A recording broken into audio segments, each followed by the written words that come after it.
Hello, and welcome to today's McMaster University Continuing Education Caregiving Essentials webinar, Changing Your Emotions in Caregiving. I would like to begin by acknowledging the land on which we reside. McMaster University recognizes and acknowledges that it is located on the traditional territories of the Mississauga and Haudenosaunee nations, and within the lands protected by the Dish with One Spoon Wampum Agreement. My name is Jennifer, and I'll be your host on behalf of McMaster Continuing Education. Today, I am joined by our facilitators, Donna Thompson and Tanya Yarnaki, as well as Liv Testoni, our marketing specialist for technical support. I'd like to introduce Donna. Donna is the co-author of The Unexpected Journey of Caring, the transformation from loved one to caregiver, and the author of The Four Walls of My Freedom, Lessons I've Learned from a Life of Caregiving. Donna is a patient and family advisor on health research and policy, and she teaches family caregivers in Canada how to advocate for care in hospital and in the community. She blogs regularly at the Caregiver's Living Room. Donna is the facilitator of our Caregiving Essentials in Infection Prevention and Control for Caregivers and Families, our free online courses for family caregivers. And I would like to introduce to you our special guest, Tanya. Tanya is a caregiver and mom to her 15-year-old daughter, Leah, who has a rare genetic mutation, autism, and is also nonverbal. Born and educated in the UK, with a 10-year hiatus in New York in her 30s. She now lives in Israel with her husband and 3 daughters. She decided to focus on the caregiving predicament after realizing that her suffering had arrived as a remarkable opportunity to find happiness and thrive. She now guides a Facebook group called Changing the Emotions of Caregiving and runs intensive group coaching programs, including caregiver mindfulness, the art of living and thriving, where she helps caregivers, many of whom who have lost themselves in this role get back into driving seat of their lives. So Donna and Tanya, I'll hand things over to you. Thank you so much, Jen. I am so excited to be talking today with my friend Tanya Yarkoni, who is graciously joining us from, it's Tel Aviv where you live, right, Tanya? It's actually just north of Tel Aviv, about 40 minutes away, yes. Right, so fantastic. I feel that I've been a fan of your work for such a long time. And I know that people, you know, listening today may wonder how it is possible on earth to change your emotions in caregiving. And I have seen you be transformed by your approach, Tanya. And I have seen other caregivers who have been really struggling with some very, very dark emotions and have been transformed in a very positive way by the work that you have done with them. So Tanya, I'm going to hand it to you. Jen's going to be helping with slides, and we're going to hear from you just what is possible. What are the mechanisms here at work that make it possible for caregivers to have an emotional transformation? Tanya.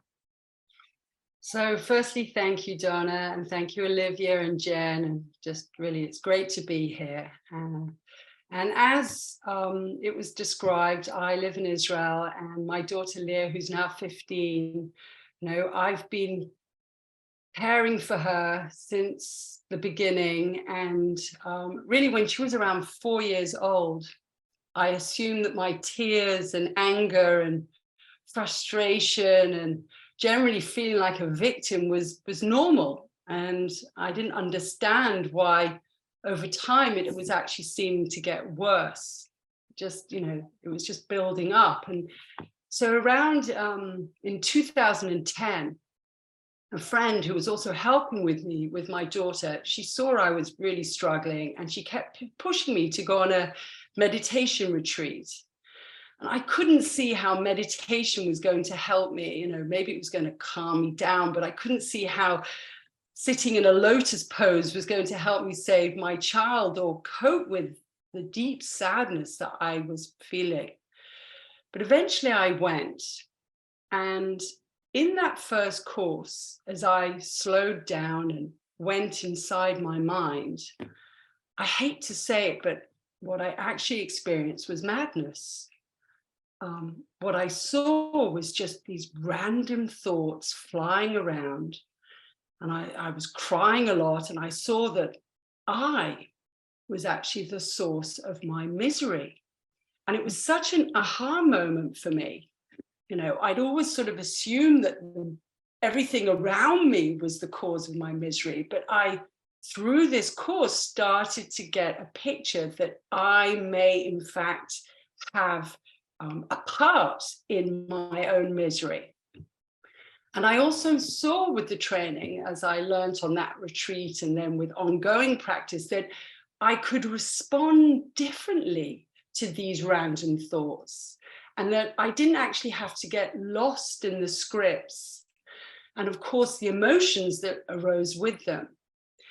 And that became really the beginning of an inquiry that included sort of psychology and neuroscience, and of course ongoing meditation and exercise and yoga, that showed me that I could be far more in the driving seat of my emotional experience if I wanted to be. So now, fast forward to 4 years ago, after homeschooling my daughter for several years, I felt I was ready to go back out into the world. And I remember it was actually one day, there was my husband getting dressed, putting on his crisp shirt. And I was like, I want to do that too. Why can't I go out into the world as well? And I went out back into the world. And it was around that time when I started with this new job that I had at the time. I was working as a marketing manager for a cyber venture capital. It was very sort of like such a shift from what I was doing beforehand in my pajamas as a homeschooler.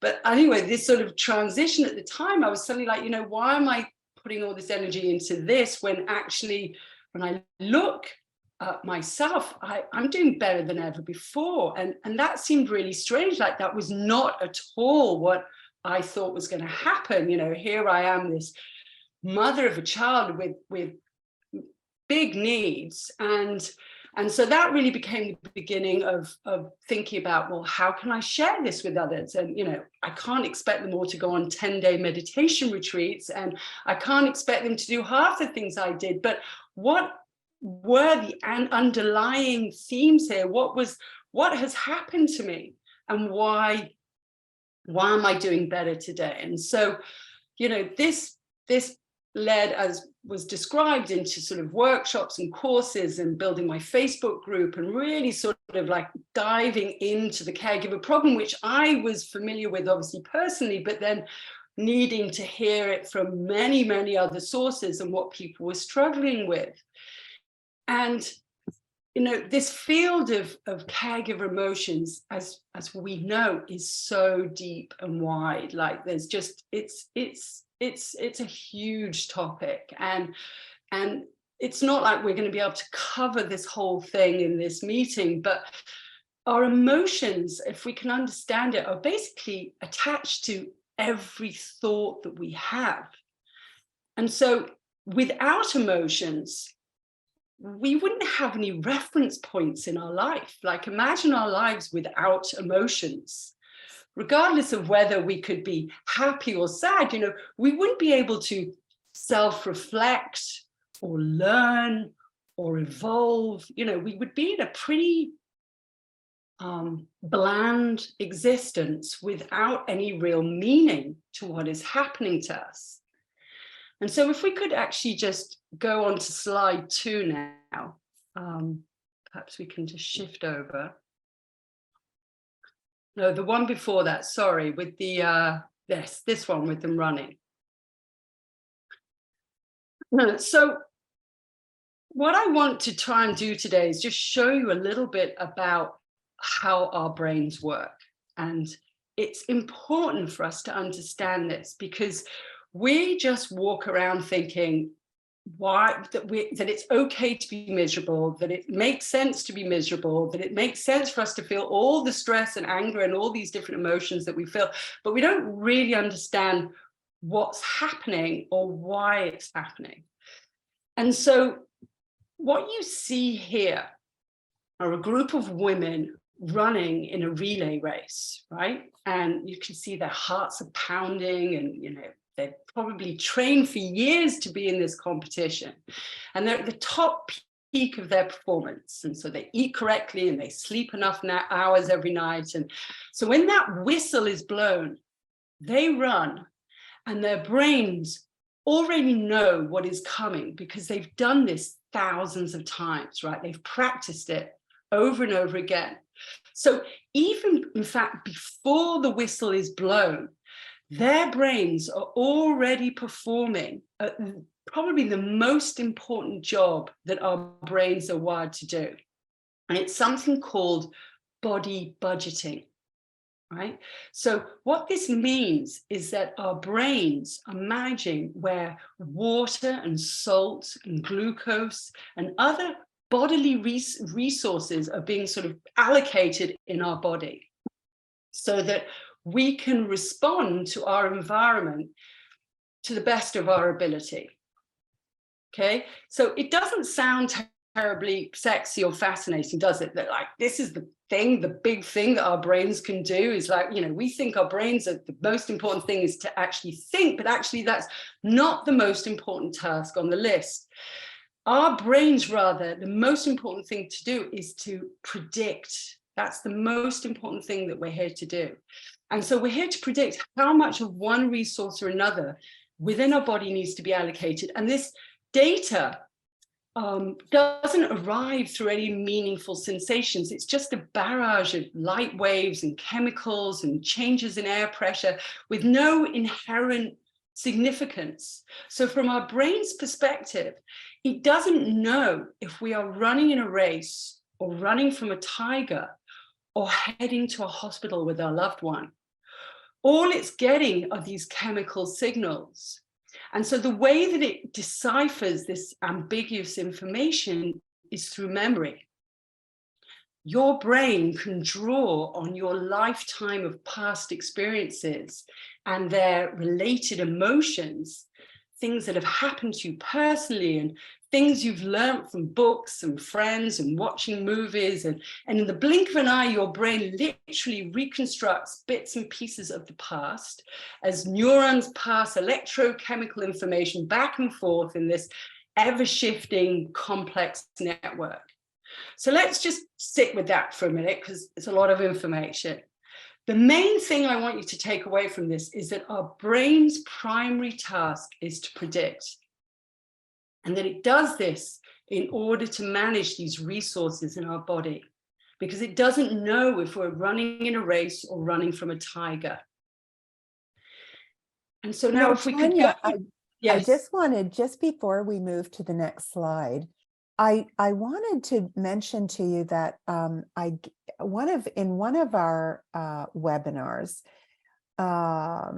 last semester, we had Dr. Pat McGrath with us, and I was a co-investigator on a research study looking at trauma and PTSD in parents of children with complex care needs.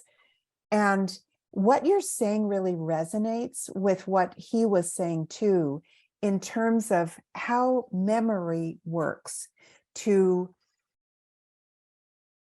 make us understand or believe that we are in a crisis all the time. And that's, I think, what you're describing. We have to be ready to meet the real crises, though, of the people that we're caring for. We can't be removed from them. We have to be present with them. But I think, if I understand you correctly, you're saying that we don't need to be feeling that we need to respond to a crisis, even when it's not a crisis, which many caregivers do feel, that there's a sense of ongoing doom, ongoing dread, ongoing panic that never has any kind of sense of relief. Right. So what we're doing is we are constantly interpreting based on the past. And that may actually have nothing to do even with what's going on. And we may also be in what ifs and, waiting for information to arrive, or our loved ones behaving suddenly in some way, and we instantly go into sort of like a whole scenario of where this is going. And so we spend a lot of our time imagining situations, or reliving or pre-experiencing situations. That's something that humans do. And so as a result of that, we are always it's very difficult for us to actually just be in the present moment. And so what I experienced, first through meditation, and then as I started to, when I suddenly found out this piece of information that actually I was just this predictive animal that is constantly sort of interpreting my situation based on what I've learned, then I started to then sort of put 1 + 1 together to go, oh, well, maybe I'm allowing myself to create scenarios for myself in a situation. Very often I can be washing up or peeling carrots, and my mind will go off on a tangent somewhere, and I'll have all this, and it's got nothing to do with what I'm actually doing right here and now. So we have to start becoming much more aware of the way that we behave, of the thoughts that we have, of the beliefs and the habits that we then, and I'm going to get into that a bit more, but we, as a result of the way that we are most of the time living in the past, we build a whole environment for ourselves where we develop habits that are no longer serving us. Or we may be in our caregiving situation, and many caregivers come into this thinking, well, I should be able to care, I'm a caring human being. And also, yeah, we're wired to be stressed, actually. Like, that's stress. If you look up a definition of stress, it talks about literally our ability to respond or to any change in our environment. It's that subtle, it's that detailed and precise. So this isn't big calamities, this is any change. I stand up from my chair, that creates a change that is requiring my body to respond accordingly. So imagine what our thoughts are doing for our body all day long, right? And so once we start to understand that we are actually constantly predicting and interpreting, and we do it subconsciously most of the time, like, that's when we start to realize that actually there in that area, this is where we can now start to make an impact, where we can start to sort of go in and see surgically, what are we doing? Why are we behaving the way we're behaving? What are the thoughts that are coming up throughout our day? And what can we be doing instead to sort of change those so that they're serving us in a more productive and efficient way? Can I ask you, Tanya? I'm so intrigued by this because, you and I talk to caregivers pretty much all day, every day. And a lot of what we see and hear is a state of wanting to be somewhere else, wanting to be someone else, for harsh realities and suffering to just go away. And I'm wondering if you find or even found yourself in this practice that you've now mastered and are teaching other people to be mindful and to be in the present and to, I guess, accept the present for what it is. How does this change your perception of the person you're caring for? And does it change your relationship? Does it make your relationship easier?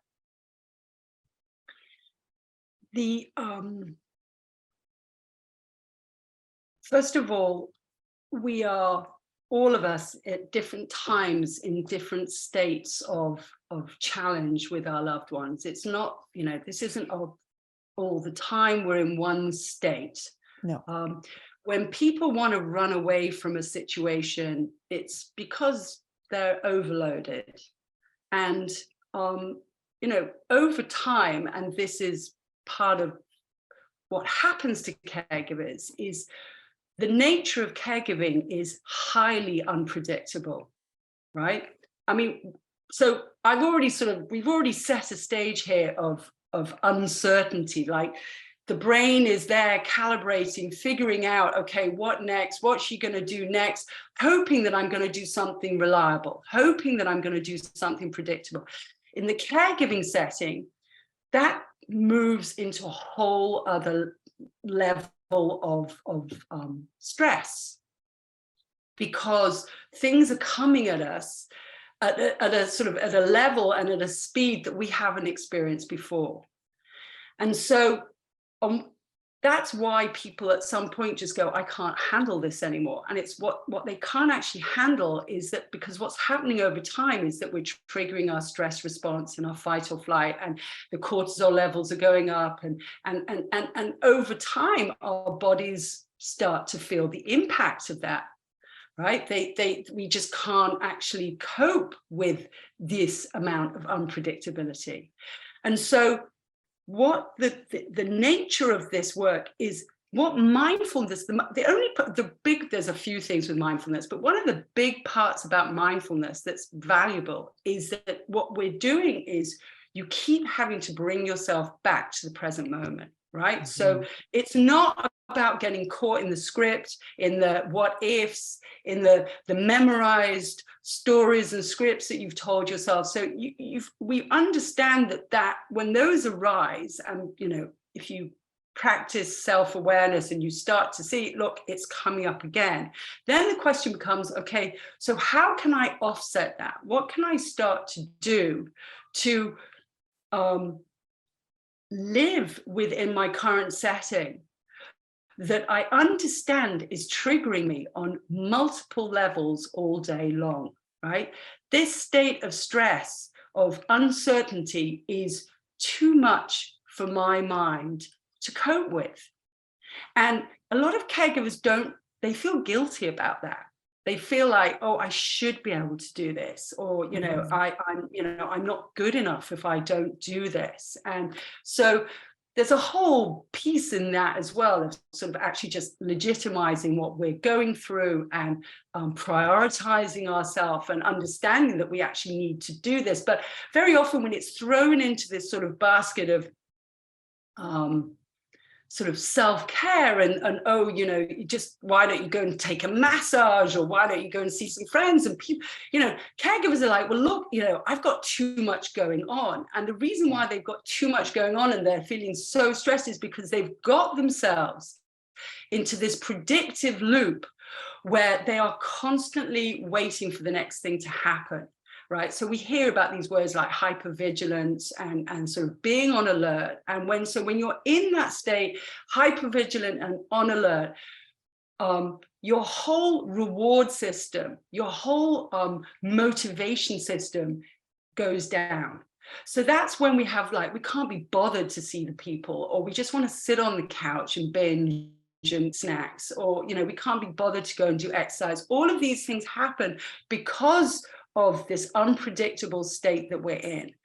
And caregivers need to get very, very familiar with how to navigate themselves around the uncertainty of this role. Like, if that was the key that I think that caregivers need to get really attuned to, is how to manage uncertainty in this role.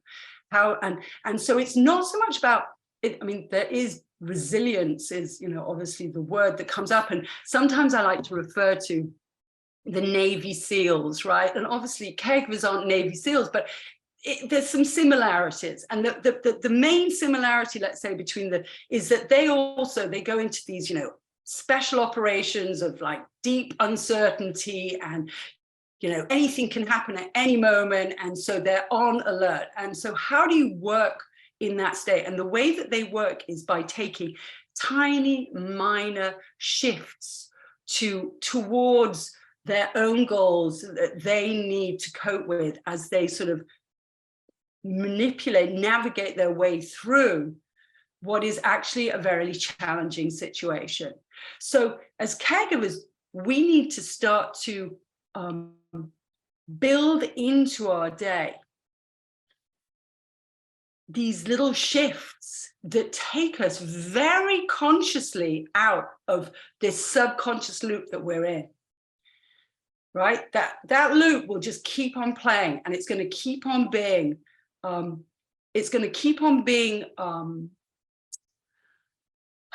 will keep getting worse, frankly, because, you know, our habits become maladaptive over time. We just become less efficient. You know, that's when we start to see, you know, people ending up in burnout and sort of this decline in their health and well-being. It's because the system's just, it can't keep going at this pace. And so we feel someone gave this wonderful analogy. Then I interviewed someone, she's a caregiver. She basically helps caregivers advocate on behalf of themselves. And she talked about her grandmother. And her grandmother was caring for her grandfather. And, you know, she was a proud lady, and she didn't want to ask for help. And she felt like she should be doing this herself. And it's her husband. And, you know, and she felt very responsible. And over time, she, you know, didn't really realize that she was getting overwhelmed by what was happening to her. And Julie refers to it, and it sounds quite painful, to like putting a lobster in a pot, and how you just inch it in slowly, slowly, slowly. And so, you know, we think we should be able to handle it. Like most of these little chores and these things that would be, okay, and some of them, yes, they're bigger, but a lot of them feel like things that aren't rocket science that we should be able to do. But over time, it just builds up to the point where it becomes unbearable. Like we're at boiling point. So that's when you want to run away, right? That's when you're like, I can't do this anymore. Like, it's just, and it's because we haven't consciously addressed this loop that we're in throughout our day, this predictive loop that's happening. Yeah. You know, I'm reflecting on my own caregiving experience. I've been a caregiver really all of my adult life for multiple family members.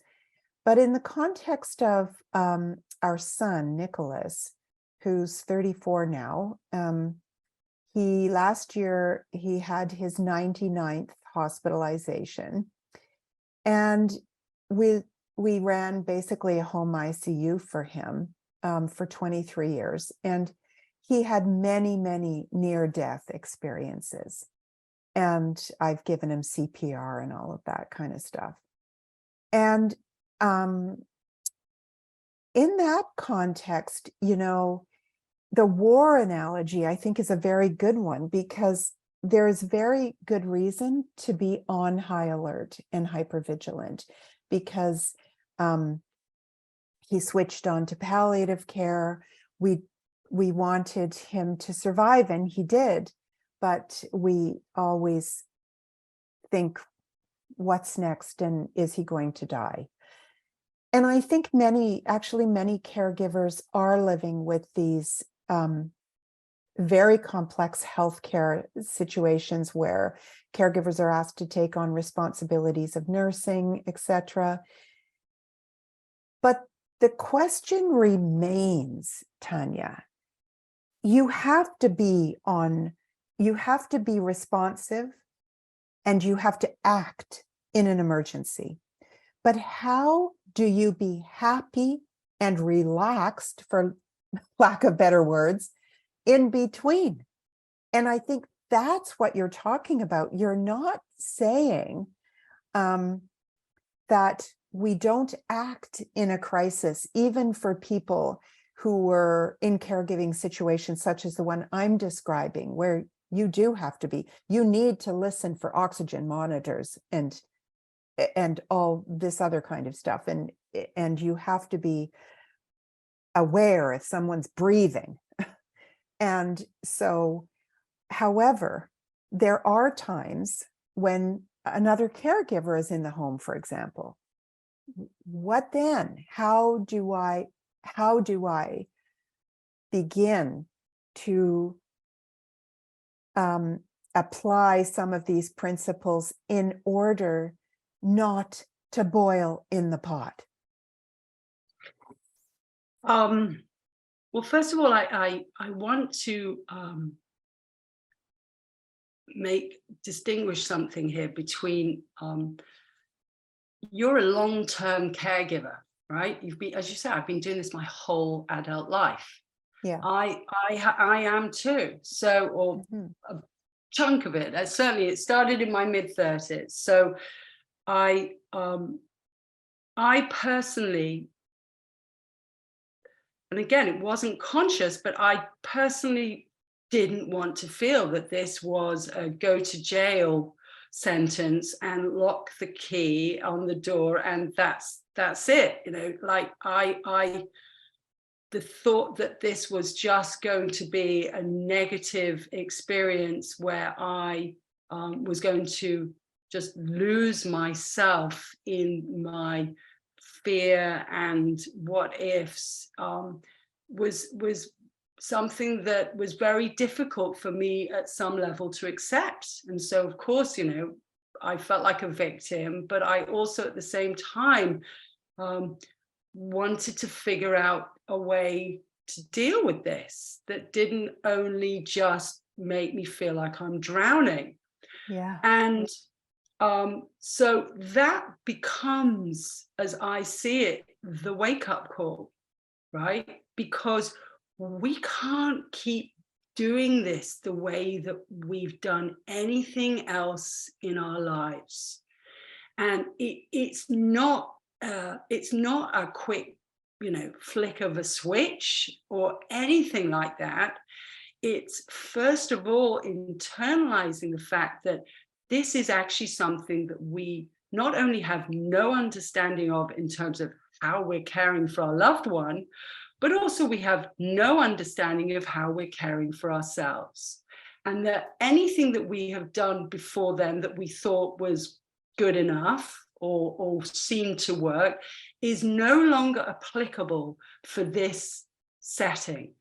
And I feel that this is actually the biggest disservice that is being currently done for caregivers, in that they seem to think that they should be able to do this and know how to do this, given the tools, the mindset, the background, the support, given that they should know how to do this. And frankly, why should anyone possibly know how to do this? Like, this is not something, this is possibly one of the hardest jobs on the planet. I mean, why would someone think that they are equipped to do this without being trained to do it? Yeah. So you wouldn't send those soldiers into a war zone without training and equipment. Right.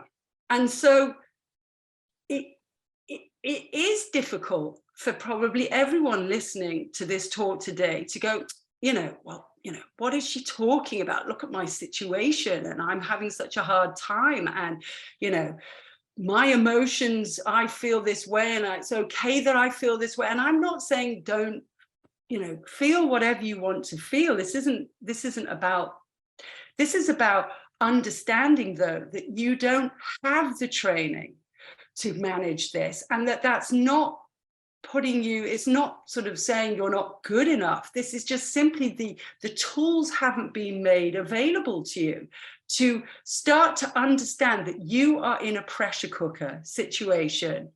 And in a pressure cooker situation, with your brain working the way that our brains do, you need a completely different mindset and a completely different way to address what is happening to you all day long. And it isn't anything like you've done before. So, you know, that's why we feel like we're failing. That's why we feel like we're not good enough. I mean, like, so many caregivers I work with don't feel worthy. And so what happens here, and this is why I say there's an opportunity here, is that once you start to understand that actually I need to change my whole approach to how I'm dealing with this stressful, unpredictable situation, once you start to understand and you start to live your life with intentionality, very consciously carving out, like literally, it's like set the alarm clock every hour for 5 minutes to do X, right? And it's going to feel strange and it's going to feel mechanical and it's not going to feel natural and you're going to feel all sorts of resistance. But each time you do that, and you get that 5 minutes of what your brain actually needs, and which, by the way, what does your brain actually need? So this is the Healthy Mind Platter that was developed by Dr. Dan Siegel, who is a psychiatrist out of UCLA. And this pie chart basically breaks down what he calls is the Healthy Mind Platter. So these are things that your brain needs in order to function well, right? And it's, again, a lot of this is intuitive and it makes sense and we all sort of know it, right? So physical time and sleep time and time with friends and time, you know, focusing on things that are of interest to us. But what happens though in the caregiving setting is that pretty quickly, because we're in this pressure cooker situation, a lot of these things become threats. They don't happen. We stop doing them. So that's when we suddenly get a situation where caregivers are like, I've lost myself. I don't know who I am. You know, and it's precisely because they're not engaging in these activities. These activities allow us to connect with ourselves, remain in touch with ourselves, find meaning and purpose within our lives. And the more consciously we engage in these activities throughout our day, tiny micro shifts, just doing them. And again, it's this whole shift in the way that we have to start thinking about our lives in this role, right?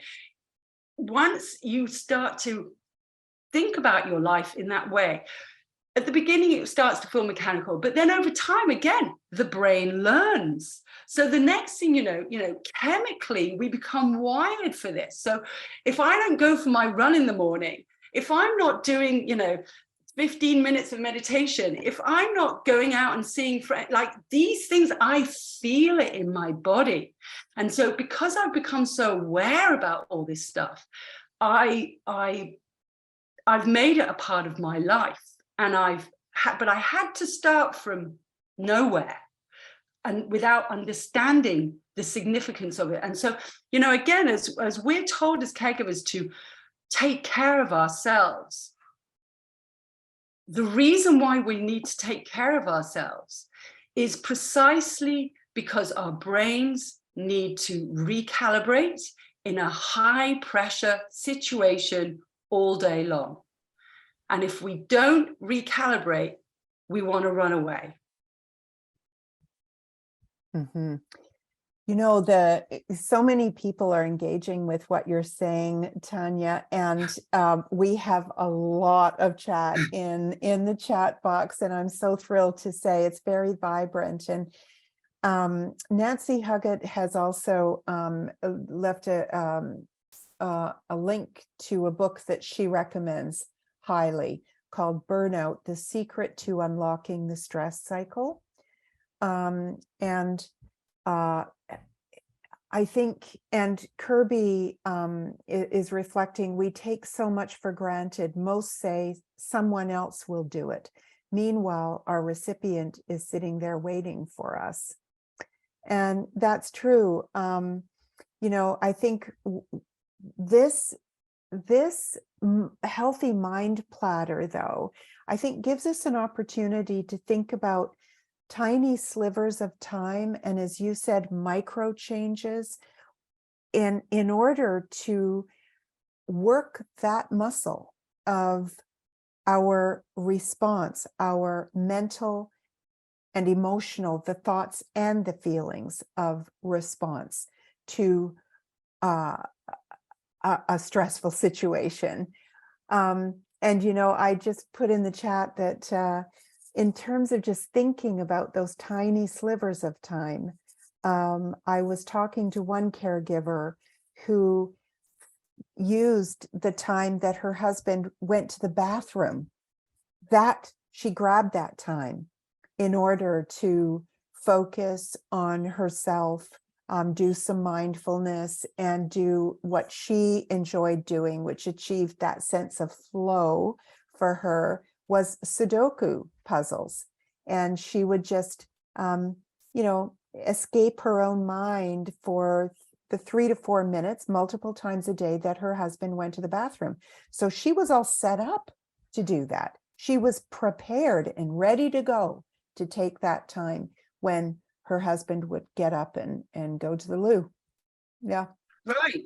And going back to, you know, seeing our loved ones, and again, we have to become very aware of the fact that we are being triggered by that all day long, right? And there's just and it can, we walk into this relationship with so much baggage to begin with. Like, it's not like our lives, we didn't have stuff going on before we were caregivers as well. So it's now this additional piece that becomes role overload. And in role overload state, we have to find a way to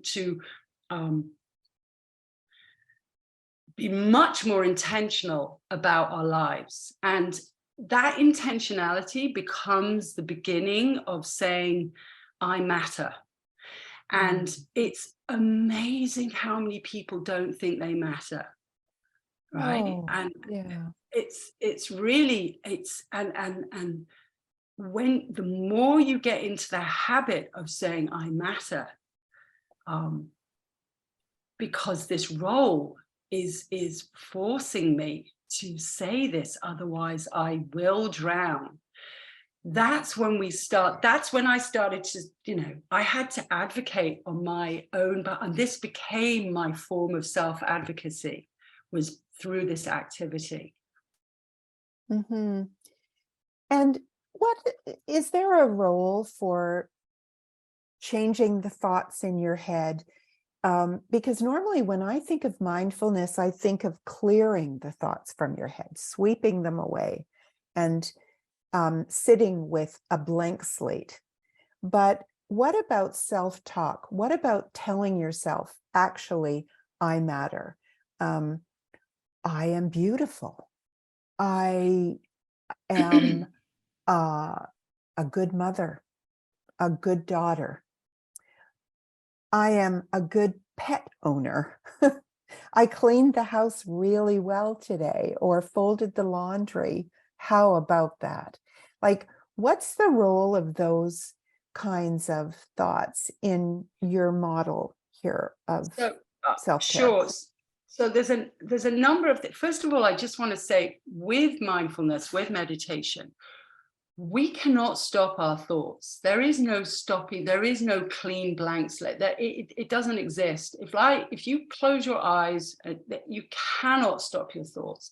What you can do, though, is become aware of your thought, and without judgment, bring yourself back to the present moment. Bring yourself back to the anchor that, say, you're doing in your meditation. So if your anchor, for example, is breath work, and I'm just going to bring my attention back to breathing. So what happens in that moment when you suddenly identify with, oh, I've got lost in a thought, I'm seeing all the emotions and everything in the script, and it's all happening. And at that moment, I've just stopped myself. That tiny space that occurs between the thought and bringing yourself back to the present moment is this very, very generous place that we caregivers want to get very familiar with. It's a beautiful place to be because it allows us to respond differently.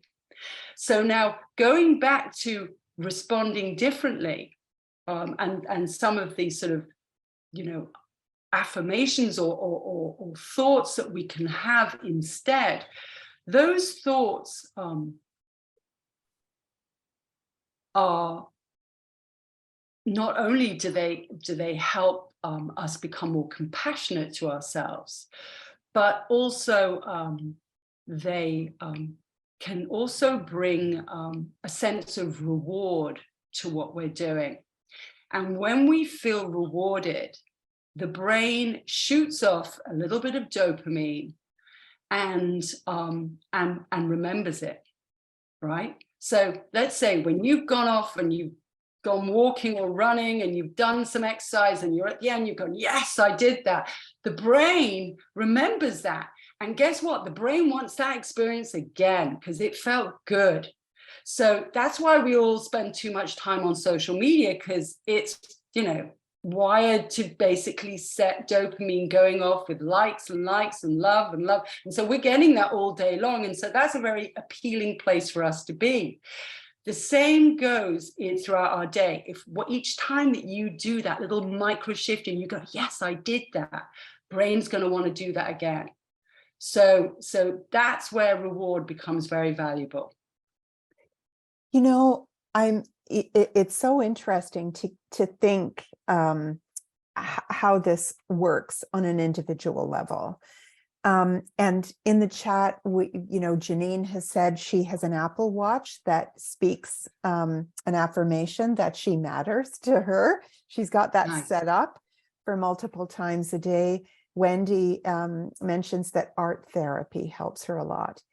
And Nancy's talking here about community support. Yes. When we get stuck in the idea that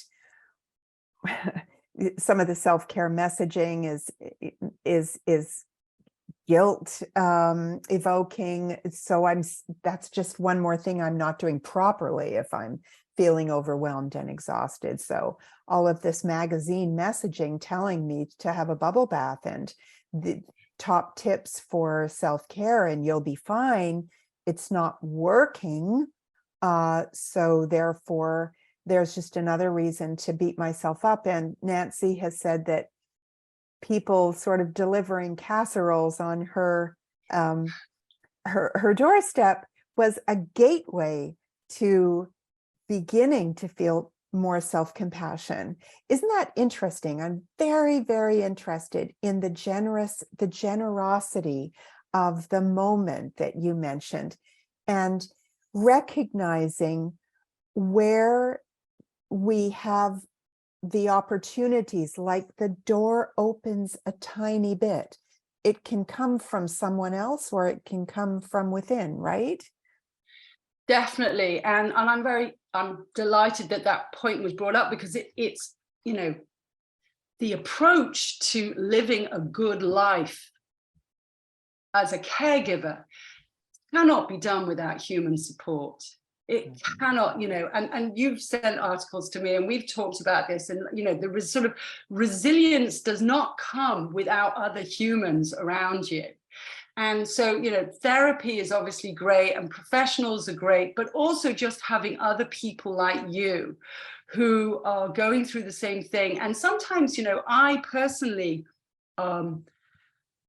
was afraid of those kinds of meetings because I was like, oh, I'm just going to hear more people being miserable, and I don't want to be around people who are miserable, and I want to run away from that, frankly. I don't want to spend more time in that setting. But there can be settings where it's extremely therapeutic and helpful, and as we know, caregivers are invisible for much of their day. And this becomes so necessary that we're seen in this role, and we're seen by other people who get us, and very often our family and friends, and we're not really comfortable talking to them about it because either they're not comfortable talking to us about it, or we actually would rather talk about something else with them. We don't actually even want to talk about this with them. We'd like to live our other lives with those people. So having sort of places where with other humans where we can just connect and share, and I mean, I see it through all of my courses that is one of the strongest parts of the program, is within this setting that's a very sort of conscious setting, and they're learning all this information that they can also share it together. It becomes a very valuable exercise and a very needed process as well. Yeah, absolutely. Tanya, tell us how people can get in touch with you, and what are some of the offerings of learning that you manage and offer the caregiving community? Well, firstly, I just want to thank you, Donna, for, you know, helping to promote all of this, and for letting other people know about everything that's going on out there. And it's not always an easy world of sharing information. So I appreciate you asking that. And what I did was I set up a Facebook group. That's the first thing. It's called Changing the Emotions of Caregiving. And so anybody who'd like to find me in that group, there's the FB group. Yes, thank you. You can also email me. And I also, I have a website, integrativecaregiving.co, which is where I sort of talk a bit more about, but you've heard a lot today. So actually, this is great. And I have courses that I run. At the moment, the course that I'm running is a 5-week course that includes a sort of a deep inquiry into what's happening to you in this role. So I go into these areas that we've discussed and much more. And so you get this vast amount of knowledge. And at the same time, I'm helping you practice it in your day. And we do this in a group setting. So we're not only are you working individually with me, but you're also working together as a group. We meet up once a week. And so this is sort of a journey that you go on, and you're basically adopting and developing new habits at the same time, and rewiring yourself. So that's what I'm doing at this time, as sort of these courses. And this is the best way to find me, is these links. And that's wonderful. Thank you. You know, Tanya, we've got just 3 minutes left. Is it possible, do you think, to do a short meditation in that time? Oh, yes, of course, always. Yes. Brilliant. Let's do it. Okay, so wherever you are, wherever you're seated at this time, if you can just sort of feel your seat grounded wherever you are, and just allow your back to straighten and your neck to straighten. You sort of hold yourself in a calm and alert pose. And if you're comfortable closing your eyes, then please do so. And if not, then just lower your gaze. And what I'd like to do at this time before we start is just to take a couple of deep breaths. So just breathe in and out, and you can inhale through your nose and exhale through your mouth. And so just breathing in and out.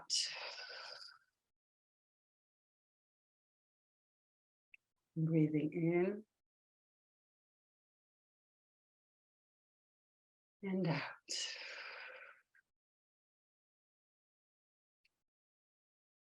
Now I'd like you to just bring your attention, if you can, to your belly. Just feel your belly rising and falling gently. Just pay your attention there. Notice when it rises and as it falls.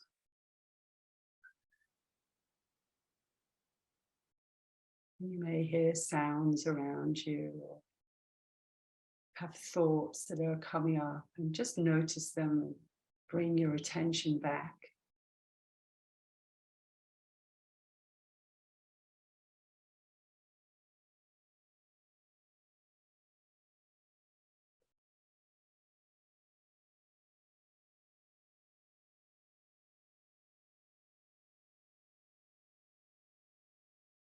Feel any sensations in your body, any itching or tickling or tingling. Just notice them. Bring your attention back.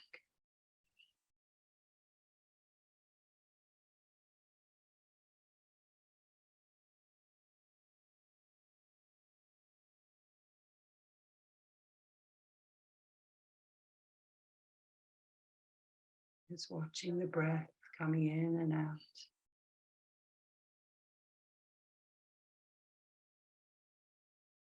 Feeling your body relaxing deeper and deeper.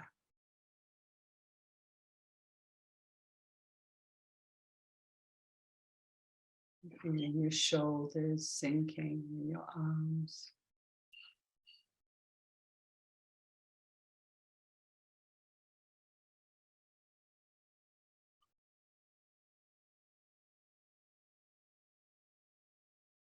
As your body becomes heavier, keep bringing your attention back to the breath.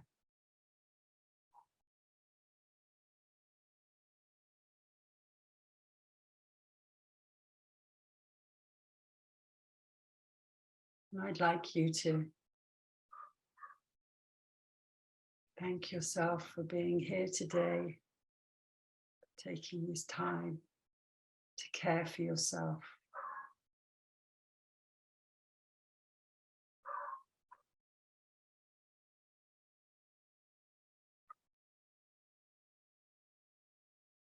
Understanding how central and important you are,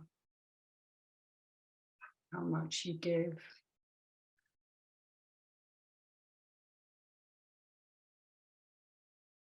Now bring your attention back to your breath.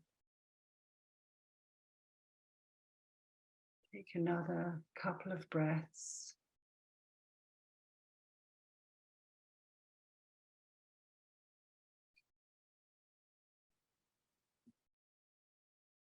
Take one deep breath in and then out through the mouth.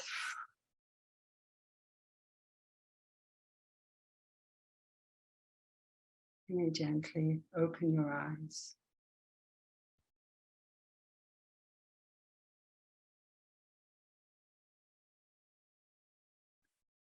I am refreshed. Thank you, Donna. Thank you, Tanya. What a wonderful session. I am filled with a new sense of energy and hopefulness, and also a deep sense of relaxation. Thank you ever so much for coming, everyone, today. It's been a wonderful session. Thank you, Tanya. Thank you.